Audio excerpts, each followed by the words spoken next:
Passion, talent, development. NCAA hockey offers all that, and its players graduate at a 93% rate. Trevor Zegras. And they score on the lacrosse move! Jake Gensel. Gensel banks it towards the goalie. Score! Cale Makar. Cale Makar, he scores! Stars on campus before the NHL stage.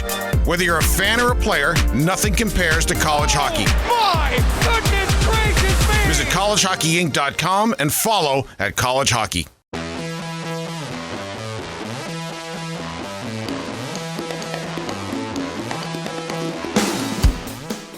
Welcome to College Hockey Today. My name is Jayson. I am with College Hockey Inc. He is Brad Schlossman. He is a reporter for the Grand Forks Herald and looking forward to a climate change this weekend. Yeah, I am going down to Tempe, Arizona. I think this should be an annual tradition that Nodak always plays in Tempe in January or February. This is the second year in a row I've done this. It's been a pretty mild winter here, but this weekend it is going to get to minus 24 in Grand Forks. Ouch. And it's going to be 70 in Tempe. So I'm going to be fully enjoying this. I don't, what do I do? Do I bring my winter coat on the plane? Because you're going to be freezing walking off that plane when you get back if you don't. Yeah, have are it. you getting into your own car when you land? What's that? Are you getting into your own car when you land in Grand Forks? Yes. I guess I can leave it there. You got to find a way to have that coat for that. Yeah, return in your car. If someone's picking you up, if someone's picking you up and you can get into a warm car, no need to pack it. But yeah, do the right thing.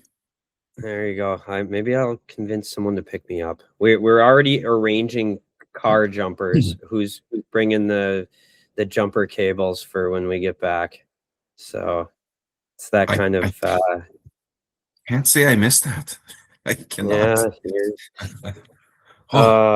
Yeah. I am excited to get down there. It should be a great series. Yep. It was a fun one last year when I went down there. It was packed. The students are back for Arizona State this weekend, which makes it even more fun. It should be some really good hockey games to watch. Well, let's go right into the What Did We Learn segment of the episode, because you were telling me off air that you think you're learning something about this North Dakota team. Yeah, I think that they are a they've got a chance.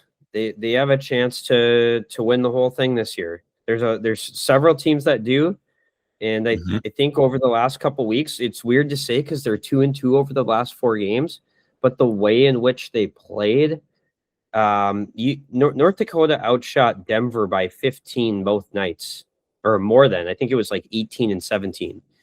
And I'm currently trying to research when's the last time a team outshot the Pioneers by 15 on back-to-back nights. And it hasn't happened often. I haven't found an instance of it yet.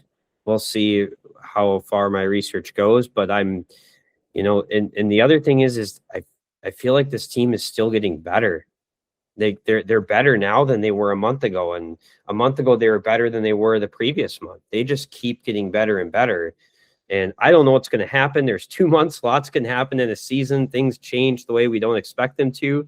But this is one of those teams where I'm sitting back and saying they've got a chance. They are good enough to do it. So many of their most key players are young players, or they're new players, or they're players coming back from long layoffs like Zmolek. So it would make sense that they get better as the year goes on. Correct. And right now, the one guy that is really becoming a big time player in college hockey is Cole Reshny. Yeah. I finally settled on my comparison for Cole Reshny. Travis Zajac. Mm-hmm. He's not like flashy, but he's just good at everything. And he is starting to become really dominant. He's had multi-point games in 4 of his last 5 games. He's looked really good. He is becoming a big-time difference maker. He is a first-round pick of the Calgary Flames. and a freshman, and he's certainly becoming a very impactful player for North Dakota. So we'll see how the season plays out here. And North Dakota's D-core, of course, is really, really good. They lost only one guy off their team last year because they didn't have a single senior on that back end. So they've played a lot together. They replaced, Caleb McDonald with Keaton Verhoff, who's a top 5 pick. They added in Sam Larilla, who's getting better and better. So it's just a really complete team. Kind of reminds me a little bit the Big Ten comparisons, or maybe Michigan State and Wisconsin, where they can kind of play the game any way you want. If you want to go play a big physical game, good. If you want to play a skill game, okay. They've got a mix of high-end skill with some guys that add sandpaper. They've got the puck movers and the defenders. It's a really good mix. So we'll see where it goes. It goes on the road for the next couple of series. Arizona State, followed by an off week, and then at Minnesota Duluth, which will be a massive test. Yeah, those series are always a blast in Duluth. They are, yeah. And there's a week off in between, so it's going to be a month before North Dakota's back home again to face Miami in a matchup where we'll see a lot of NHL scouts coming to watch Ilya Morozov versus Keaton Verhoff. So, yeah, that's a good stretch coming up here. We're getting to the fun time of year and as a whole in college hockey, aren't we? Like it feels like we're starting to get there. Like, okay, now we kind of see how races are playing out. The stakes are getting bigger. We're about to hit the real fun stretch of college hockey. We're reading every bracketology piece at this point in the season. This is the good stuff. Absolutely. Speaking of good stuff, a lot of teams welcoming players back to the lineup. We'd spent the last couple of weeks bemoaning the loss of injured players. Now some teams getting some guys back. Andre Gassot came back for BC, and even though they were swept, he had a good series production-wise. Simon Latkozy back at Omaha, and Owen Beckner nearing a return as well, it sounds like, at Colorado College. Yeah, he played in the exhibition game this weekend, so he's been CC's first-line center. They've suffered a lot of injuries this year, and they'll welcome him back. So it's great to see some of these difference makers get back in the lineup for these different college hockey teams. So Omaha could use Simon Latkozy. They play CC this weekend, I believe, off the top of my head. Yes, it's CC. And earlier this year, I'm guessing CC's not real excited to see Simon Latkozy. The series opener, the first time they played this year, CC outshot Omaha 51-20 and lost. Simon Latkozy stopped 49 of 51. Then they come back the second night, and Dawson Cowan played in that game, but still he played pretty well. So, Simon Latkozy, 49-51 in his only meeting against CC this year. I think if I remember right, he's had their number for a lot of his career. He's had a lot of people's numbers, actually. But it's been a tough year for Omaha, but that's a guy that can put a scare into a team in the first round of the conference playoffs. Absolutely. Yeah, they won the icebreaker last year on Simon Latkozy, back-to-back unbelievable performances. He can do that. And right now, I feel like if you're looking at the NCHC standings, there's one team that misses the playoffs. We'll get into NCHC in a little bit, but one team misses the playoffs there. Last year it was Miami. Miami was so bad last year it didn't matter. Like what who cares? They're going to go get beat. They didn't win a conference game last year. Little different this year. Miami's a lot different. You've got Simon Latkozy possibly down there. You've got Caden and Barrico down there. Yep. I don't think anyone's excited to face the prospect of facing someone like those guys in the first round. So a little different race for that 8th spot. For sure. Let's go around the country. We'll start with the independents. Last week we focused on the Governor's Cup, and we'll do that a lot the rest of the way. They have 6 more games head-to-head. The Nanooks did take 4 of 6 points in the first series this past weekend.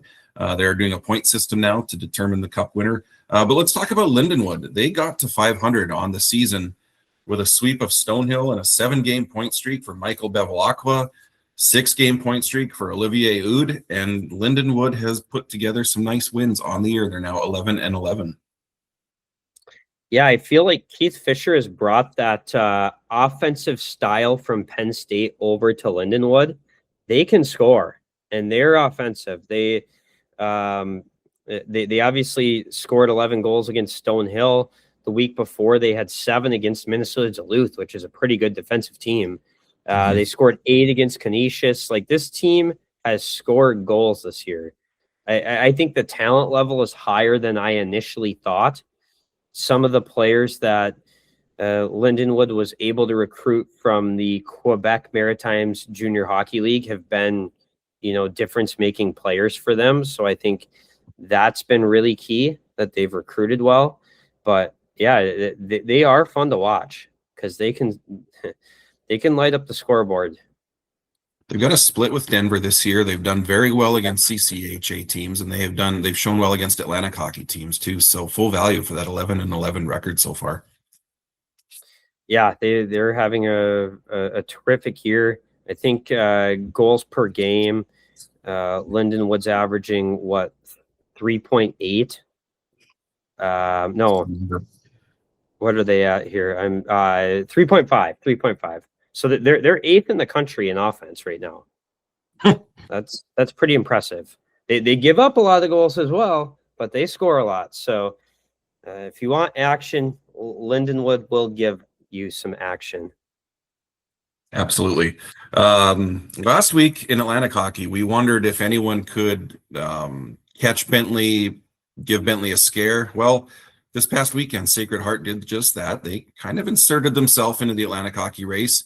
Back-to-back comebacks against Bentley, a 3-2 win Friday and a 4-4 tie Saturday. Bentley's still in the driver's seat. They're still 8 points up on Sacred Heart, but a pretty good statement from Sacred Heart. Absolutely. And now Sacred Heart, who we kind of expected to be pretty good this year, they're coming around. They're unbeaten in 6. Big game against Quinnipiac on Friday, but yeah, the Friday game especially, Bentley led that game 2-1. Felix Trudeau scores with 6:04 to go in the game. John Driscoll comes back and scores right away after that. And Sacred Heart had to kill off a major too. It was 2-1, and Bentley had a 5-minute power play to kind of put that away, and Sacred Heart was able to hold them off there and come back. And Tegan Kendrick has kind of found his own in net there.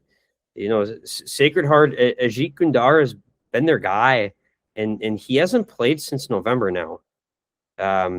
I don't know the reasoning behind that, but Tegan Kendrick has come in, and his save percentage is even higher than Ajit Gundar's. He's at .925 now. So the 6'4" freshman has really been impressive for Sacred Heart. He played 1 game early in October, and then he did not play till after Thanksgiving. So you just never know sometimes with goalies. And sorry, I'm fumbling over my words here. Tegan Kendrick has been very good. And that, like you said, that is a big weekend for Sacred Heart. From one freshman goalie to another, Charles Edward Gravel, again, another shutout Friday. And since Thanksgiving, he's got just south of a .950 save percentage in 7 games. He's becoming a pod favorite here. Charles Edward Gravel.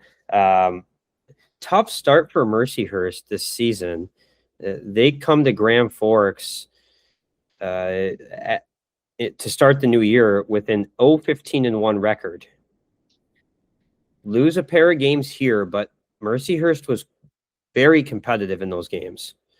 And all of a sudden, 3-1 since leaving Grand Forks.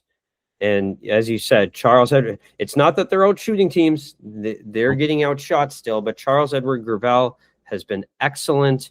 They even played Salavola on Saturday night against Niagara this last weekend, and Salavola stopped 36 of 38.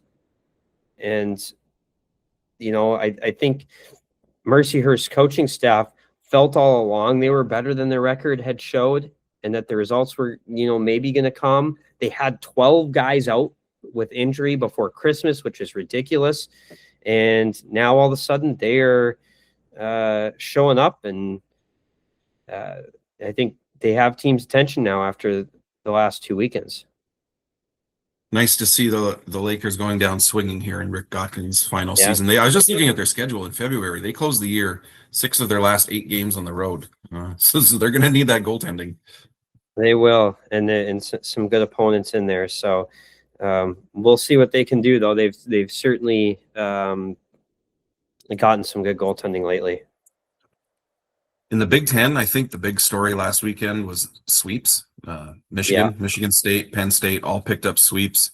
Michigan on the road, Michigan State on the road, Penn State with a home sweep of Notre Dame. Some separation at the top of the Big Ten at this point in the season. Well, the Michigan State-Wisconsin series has been pretty good, and both teams swept on the road. Yeah, we kind of alluded to that last week, that Wisconsin went into East Lansing and swept earlier this year. Now Michigan State goes into Madison and sweeps. It was very nice to be able to watch that Thursday game, and boy, was that a fun game to watch. Back and forth a little bit. Michigan State took the big lead with this big second period, and Wisconsin comes back and nearly ties it. I think the Badgers hit a post on a deflection late in the third period there, and that was a terrific game. Trey Augustine comes back on Saturday night and has a terrific game. He stopped 30 of 31. Trey Augustine is becoming the front runner for the Richter, I feel. His numbers are just right there. His team is right there. His pedigree is there. We still have 2 months to go. Things can happen, but he is really kind of emerging there. And that's been big for Michigan State. Penn State had an uneven November. I think they were 2-5 or something like that. They didn't play at all in December, but now 5 wins here in January. 6 of their last 7 have been wins, and their big guns are gunning. Yeah. Gavin McKenna had a big game. DeMarsico, I really like Matt DeMarsico. I think, just his shot. We saw you like that hat tricks, do you? Yeah. Yes. The way he skates too. He's a high-end skater. He can shoot. He's got he's scored in 4 straight games. He's got 6 goals in the last 4 games. He had the 3 assist night before then. I feel like we've got a lot of attention on Gavin McKenna. Aiden Fink, he obviously is a difference-making player, and he had 4 points on Saturday night. And yeah, they can score. They took advantage of 2 opponents the last couple of weeks who are struggling. Notre Dame's going through a tough stretch. Minnesota's going through a tough stretch, and then they have to go to Penn State on the road, and they did not fare well. Now we've got an interesting matchup this weekend with Penn State playing Wisconsin on the road. So this is a little different challenge here for the Nittany Lions, but you're right. Their big guys are scoring right now, and that's been big. Let's talk CCHA, and a thing you pointed out to me earlier this week, and an interesting spot on the schedule for Lake Superior State. They will play St. Thomas Friday night in Sault Ste. Marie, Ontario. Yeah. How many times have we seen a college hockey team play a game in the building of a CHL team? Right. Lake Superior State did this before the pandemic. They played Huntsville in Sault Ste. Marie, Ontario. I think they wanted to make it more of an annual thing. But it didn't happen because of the pandemic, of course. Now they're going back there. They want to build relationships with the CHL. I think the Sioux Greyhounds are eager to build relationships with Lake State as well, being so close there. It's only a 3-mile trek across the river from their stadium to the Greyhound Stadium. But it is, I do feel you're exposing a new market, a new group of people to college hockey by going over there. The other really cool part about it is Lake Superior State's best forward and best defenseman are from Sault Ste. Marie, Ontario. Caleb Mangoni, he is a freshman that the Lakers got out of the OHL. He leads the team with 18 points, leads the team with 9 goals. And then Adam Barone, he is the best defenseman on the team. He is having a big-time breakout year. He had 1 point last year. He has 15 this year. So we've got 2 guys who get to go back home and play, and that's got to be pretty exciting for them. I think it's great for college hockey to have an opportunity to showcase the game in Canada to an audience that may or may not be familiar with college hockey. So really cool game that's setting up to be. And the Lakers coming off a big win against Bowling Green on the road on Saturday night. A crazy game with lots of extracurriculars at the final buzzer. But, Rourke Appleby, 35 save shutout in that game. And now they're going to play a St. Thomas team over there who is red hot right now. St. Thomas has not lost since December 5th. 8 wins in a row for the Tommies. They are rolling. It feels in the CCHA right now, we have teams moving in one direction or the other. Yeah. We do. We had a lot of teams bunched up there. And right now there's some teams moving. And St. Thomas is one of the teams that's moving in the right direction. Despite Bowling Green's loss on Saturday night, Bowling Green is moving up right now. The Falcons have been quite good since that 3-2 loss to Northern Michigan in early December. And in talking to people there, what they point out is the blue line. That's where their difference is. Breck McKinley's having a good year. Dalton Norris, who's a superstar in the USHL, is having a really good year. Ty Higgins, Braden Crampton, Gustav Sternberg. They have a top 5 there that is as good as it feels like it's really underrated. And that's kind of been the difference. So you've got Bowling Green, St. Thomas climbing. You've got Minnesota State and Bemidji State dropping right now. Very unusual territory for those teams. The Mavericks have 1 win in their last 8, and Bemidji State, I think, winless since Thanksgiving. Yeah, I think they're winless in 8. So between the two, 1 win in 8 and winless in 8. So that is not where we're used to seeing these teams. And they look so good early. Like Minnesota State had 1 loss in how many games leading into this? Like this kind of came out of nowhere for me. Yeah, and the state of the CCHA is that they're still 1 good weekend away from being right back in the thick of things. They are. Yeah. They had 1 loss in 16 games preceding this stretch. And then all of a sudden, boom, 1 win in 8. So, and then Bemidji State is, the Beavers went to North Dakota Thanksgiving weekend, 9-5-2. So the Beavers were playing really well, and they have not won since coming to Grand Forks. Actually, the first game was in Bemidji, but they have not won since then. The schedule, very difficult. North Dakota, Augustana, Michigan Tech, St. Thomas. Like they've gone through it with scheduling wise, and now it doesn't get any easier. They're playing Bowling Green. So it's been difficult for these teams, but it does feel like we're getting a little separation in the standings. As you said, things can move quickly back the other way. I kind of left out Michigan Tech in that. That Michigan Tech would fall under the probably playing well group. I know they had a couple tough games over Christmas break. They played Michigan State pretty well. They lost that game. Then they got hammered by Air Force. And then since then, they've won 5 in a row. So interesting race there, though, in the CCHA. And if Bemidji State and Minnesota State don't get it together pretty soon, they're going to fall out of the running for the regular season title because St. Thomas is buzzing right now. Yeah, you mentioned Tech very quietly. Second best winning percentage in the conference, 3 losses in 16 league games. Yeah, I like that team. They've got a real good squad there. Steven Sardarian, probably the MVP of the CCHA at this point. Yeah. Should be a great race to finish the year in the CCHA. In the ECAC, we haven't talked a lot about Cornell on this show. They're 11 in the NPI.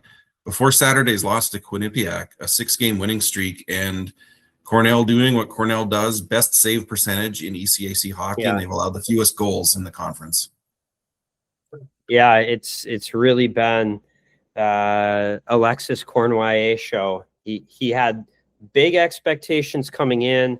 He's been every bit as good as the expectations there. The other thing I really like about Cornell is they're strong up the middle. You know, when you can have strong centers and a strong D-core, that's big. And when you have Ryan Walsh, who's a junior, he's a terrific player. He was on the Spengler Cup team. And then Jonathan Castagna, he's a big, strong center. Walsh is a little bit on the smaller side, but he's just a heck of a player. And Castagna is more of the big 6'2" prototypical centerman, 3rd-round draft pick. And Castagna's come alive offensively a little bit lately. So that's been helpful. They have an impactful freshman class. I didn't realize that Kat and Ryan was going to be this offensive for them. Xavier Veillot has been a pretty highly touted defenseman recruit, and he's been every bit as good as advertised coming in. So I do like that D-core. Another thing I like there, you know, Hoyt Stanley's been around. Figueres has been around for a while now. So they have some veterans on the back end that can anchor their D-core. And then you mix in a freshman like Veillot, and that's a really good team. They're built quite well. And the big question for me was like scoring. Can they get enough offense to get by? And the answer has been yes, they have. A couple of good tests in Dartmouth and Harvard this weekend as well. Yeah. Boy, tough weekend for Princeton. They've followed up a 6-game winning streak with 3 straight losses. And this past weekend, a 1-goal loss at Cornell, a 2-0 loss at Colgate, which included an empty netter. So it was essentially a 1-goal loss. But that dropped them from 15 to 25 in the NPI. That's a big drop. And you know, Princeton have been living with that top line. The top line with Daniels, Jacobs, and Manfrey have been just crushing teams, and they've the last few opponents have been able to slow them down, and that's the big difference. It's you know, they've had a tough stretch of opponents, but I think they really probably need to find some more secondary scoring here. You know, Brendan Gorman's been good for them. He's scored quite a bit, but they need to find some scoring outside that top line, because right now, if you shut down the Daniels, Manfrey, Jacobs unit, you know, that's been a recipe for success for opponents. And, you know, we'll see what if Princeton ends up shaking up that unit at all, or if they'll stick with them, or what they'll do to try to find some scoring. But that's been the big key right now. Those guys, the opponents have slowed down the big top line. In Hockey East, we've wondered the last few weeks, is this going to be a 1-bid league, a 2-bid league? Right now, Providence really solidifying its case. They're still a little bubble-ish, probably for their liking, but number 12 in the NPI, and getting by right now with a pretty inexperienced D-core. Yeah, and you know, it helps when you've got Jack Parsons stopping 43 shots against BC on Friday night like he did. A great story for Jack Parsons coming in. Fun weekend for USHL fans for watching Jack Parsons go head-to-head with Luca Cloutier. Those guys were the goalie tandem last year for the Chicago Steel. So, obviously Parsons played phenomenal, but you're right. You know, when I looked at Providence at the start of the season, that was why I bumped him down. I'm like, man, this is a really young defensive core. You know, Andrew Centrella is the upperclassman of the group. They got a U Sport transfer on the back end that, you know, helps them get a little bit older in Cale McCallum. But other than that, you're looking at, you know, Alexander Bales is a sophomore, Machu's a sophomore, Manti's a freshman, McCoy's a freshman. They just have a lot of young guys. And the one guy that's kind of jumped out for them is Quinn Manti. He's, you know, his numbers aren't huge. He has 5 points in 22 games, but he is a plus 12, leads the team, leads the D core by the next closest D man is McCallum at plus 6. So he's double anyone else on the back end. He's playing more minutes than anyone outside of Tomas Machu. So he plays a lot, but he's quietly been really good. He was the captain last year for the Brandon Wheat Kings in the WHL. So some WHL fans certainly are familiar with him. He was a teammate last year of Roger McQueen there. So there was a connection there when McQueen decided late to come to Providence. But man, they have certainly gotten by with the young D-core, which is not super common. They are emerging as the leader in the MPI out of that league. And we are setting up for a huge weekend this weekend with Boston University playing Providence. And it was a big weekend for BC last weekend too. You know, you're looking at a lot of teams on the bubble. BC's 15. BU is 16. These are teams that need to work their way in. And this is the highest opponent they're going to play, because nobody in Hockey East is higher than BC and BU than Providence. So a massive weekend for Boston University, a big one for Providence to try to stay in that range. And you know, we got some news this week. You know, Boston University is going to be without Sasha Boisvert for that game. Yeah, right. On Friday night, BU is playing UMass Lowell, and Sasha Boisvert ends up getting into a fight with UMass Lowell's Connor Eddy. I know Sasha Boisvert he has a boxing background. He likes to fight. He's probably been waiting to get in one for a while. 8 minutes left in the tie game. Can't happen. Your team's on the bubble. You need wins. He's their best forward. You just cannot take out your best forward for 3.5 games at this time of year. His teammates backed him up on Saturday, and they got the win, 3-0 over Lowell. And that was a hard-fought game. That was a tight game. But they got the win there, and now they're going to have to play without him, and that's tough. I want to circle back to Providence real quick, as you were talking about the young D-core. Their forwards are not exactly long in the tooth either. Their top 7 forwards in terms of production, all freshmen or sophomores. They did bring in a really good class last year, you know, with Logan Sawyer, John Mustard. I've been impressed with Jonathan Fauchon this year. Didn't realize he was going to be this impactful as a freshman coming in. We've talked about Roger McQueen. Julius Sumpf is a good player. And you're right. Their young forwards have produced. Trevor Connolly was a part of that class last year as well. He was, yeah. So a terrific recruiting class for them last year. Terrific recruiting class for them this year.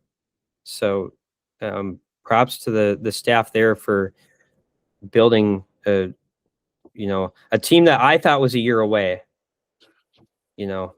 But it clearly is not. I underestimated them. I think basically the only senior they have playing is Philip Svedback, their goalie, and he's hurt.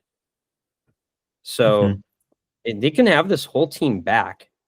Like, there's not one guy on this team where I look up and down the roster either where I'm like, oh, he's turning pro next year. So look out for Providence the next couple of years.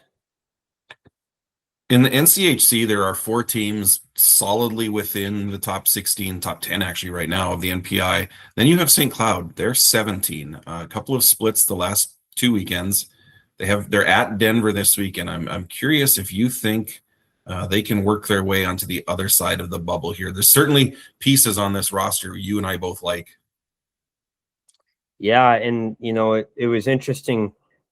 Jan Shostok's been he was the USHL goalie of the year last year. He came in and had a little bit of a bumpy road, and Patrick Bearsons has been the guy coming in and playing. And I don't know if I had that penciled in.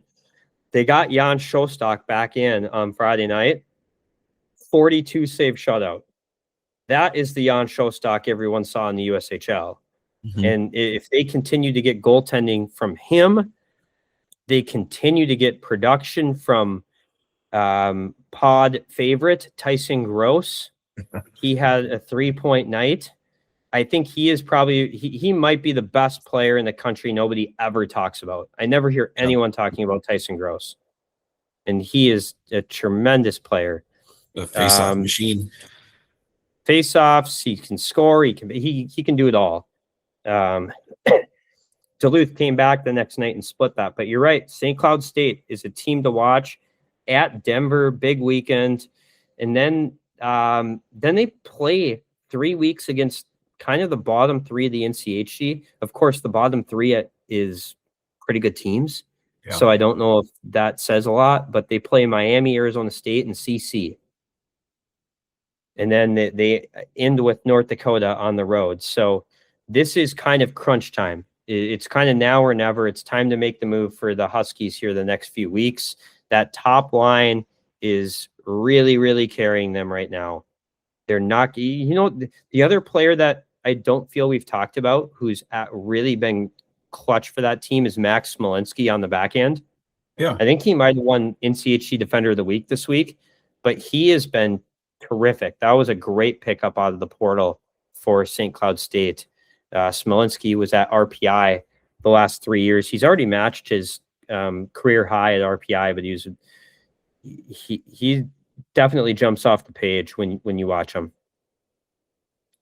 Some tough news out of ASU earlier this week. You had reported, and then Greg Powers did confirm yesterday. Cullen Potter out for the year for the Sun Devils. Real tough, and he had been playing so well. He had a tough start to the year. I think he had 1 goal in like the first 11 games. Yeah. And now he had 10 goals in the last 11. And he had been a part of that big top line with Shimmick and Lucius. And Shimmick didn't even play their last game against Miami either. So they had lost Shimmick. Then all of a sudden Potter goes out. That's a big loss for that team. It sounds like Shimmick's going to play this weekend against North Dakota. I don't think Greg Powers wanted to guarantee that, but he was trending that way. It was looking good. Let's see how the week goes. But yeah, you just can't replace a Cullen Potter. And now the question is, what do? You got that big top line. You got Lucius and Shimmick. Who do you move in between them? Mm-hmm. I think the answer is Kyle Smolin. He's one of the more underrated players in the NCHC. I think his production is lower this year than it could be because he maybe isn't playing with the most offensive guys all year. I think if you move Smolin in between those guys, he's going to take off production-wise. Really good all-around player. So he had 30 points last year. He's a terrific player. That said, the concern now is depth there. They lost Jack Beck earlier this year. Now they lose Cullen Potter. You're losing some of your secondary scoring. Yeah, the big 3 with Lucius, Shimmick, Potter all had 10 or more goals. After that, it's the next closest is there's 2 players with 5 goals, and one of those guys was Jack Beck. So it's step up time here for some Sun Devil forwards. Yeah. On the other hand, they have 2 very good goaltenders. So all is not lost here. Yeah, they've been difference making, both of them. Connor Hasley, the Bentley transfer, led Bentley to the NCAA tournament last year. Yeah. Samuel Urban, he is the freshman from Sioux City in the USHL, both 917 and 920. They've been full value for that. Arizona State is a really young D-core. And the goalies have had to bail them out sometimes this year, and they certainly have. So ASU right now, as we look at the MPI, ASU's in striking distance. They're at 23. And if you do a deeper look, there's not like a massive difference between 23 and 15. There's a lot of teams bunched in that. And that's Boston College, BU, St. Cloud, Michigan Tech, UConn, Harvard, Minnesota State, Northeastern, and Arizona State. That group is tight. So don't be surprised. Like I saw, people were like, wow, BU jumped up big time after beating Lowell. Didn't expect that. Well, it's tight there. Mm-hmm. So that's why all these teams that I just mentioned, critical to win games. And ASU has 2 opportunities against the number 3 team in the NPI this weekend, so they can make some noise. One more thing on Hasley, we see a lot of goalies transfer into the NCHC. We don't see a lot of goalies transfer into the NCHC and put up a 920. No, I feel, we've seen some of the Atlantic transfer goalies. I think back to Wisconsin's goalie from Mercyhurst that won the Richter. He had a tough first year. Kyle McClellan. Then McClellan. He adjusted, and sometimes there's like a little bit of an adjustment period, and it feels like there really hasn't been that much of an adjustment period with Connor Hasley. He's been full value there. So yeah, I mean, you just look at a weekend like this where ASU plays North Dakota, and you just have a chance to bump up. Like I said, they're 23 in the MPI. On College Hockey News, you can kind of play with what would happen if a team won. I punched in 2 Arizona State wins. Now, this isn't a vacuum with nothing else happening on the weekend. If they just beat North Dakota twice, they'd move to 15. Wow. So that's how tight those teams are there. One more note before we wrap the NCHC. Hampton Slakinski, who won a national championship as a freshman last year, has been lights out as of late. Yeah, last night we were talking about goalies that are getting hot right now, and Slakinski had a tough start to the year. And all of a sudden he is buzzing. I'm looking up the stats as we talk right now to see what I said. Can you look up the splits? You said, so prior to November 21st, Hampton Slakinski was at 882 save percentage. Since then, he is at 938, and in his last 5 games, 973. So what's going on with Western Michigan? Well, Hampton Slakinski is back to what we know. That team is rolling. When I talked about teams that have a chance to win the national championship, there's another one. They've got a shot. They're as good as anyone in the country. And I think, that series, North Dakota plays at Western Michigan. Those 2 teams have not played yet. The very first time they play, last week of the regular season. The Penrose Cup may be on the line that weekend. We'll see. That's nuts. Yeah, that's awesome. But, that's going to be a heck of a series. It might not be the last time those 2 teams play against each other. They both look really good. So yeah, that's the Western Michigan Broncos are rolling right now. Lots to look forward to this weekend, just like last weekend. I think I counted 10 matchups this weekend involving teams that are both in the top 20 of the NPI, and then a ton of other matchups with teams right outside the bubble. What are you looking ahead to, and what are you working on prior to ASU? Well, I'm about to go to the rink and talk to a couple of the ASU connections. For the second year in a row, UND has a goalie that's going to play against his old team in Arizona State, TJ Stemtenfelter last year. and this year Gibson Homer. So, maybe I shouldn't assume he's getting a start. Jan Spunar's kind of been the guy, but Gibson Homer, 3 of his last 4 starts, he's only allowed 1 goal. So I feel like he's probably earned a start down in Tempe. I'll also get all the restaurant recommendations from Gibson Homer down there. And then Jake Livanovich. No shortage of choices in that area, by the way. Sorry to interrupt. I know. Isn't it great? Good spot, yeah. Jake Livanovich from Arizona. So he's going back there.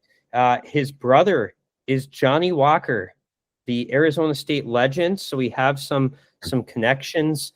I'll probably shoot off a message to see if I can run into junior Sun Devils coach Nick Nemenko, former UND Blue Liner. He coaches down there. So it just feels like there are so many connections with these programs. Arizona State, Lincoln Keene is a North Dakotan there on the blue line. Brazen Bozer's a North Dakotan on the blue line there. Just this is like a writer's dream to have this many connections to write about in a series. Really fun weekend ahead. So I'm going to go work on some of that stuff and get ready for another fun weekend and pack some, t-shirts and maybe a pair of shorts. I'll have to find my shorts, dig those out, I have a feeling I'm not going to have enough. Yeah, you enjoy that temperature swing, the extra night in Tempe, I hear also.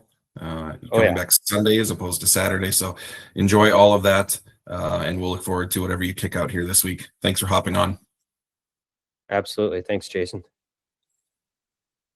College Hockey Inc. joins the college hockey world in mourning the loss of Dan Sturgis, Michigan State's director of hockey operations, and a former Spartan player who passed away unexpectedly Monday morning. Dan was a husband, a father, and a respected professional. We extend our deepest condolences to Dan's family, his friends, his colleagues, everyone who knew and loved him. Our thoughts are with the Michigan State hockey family.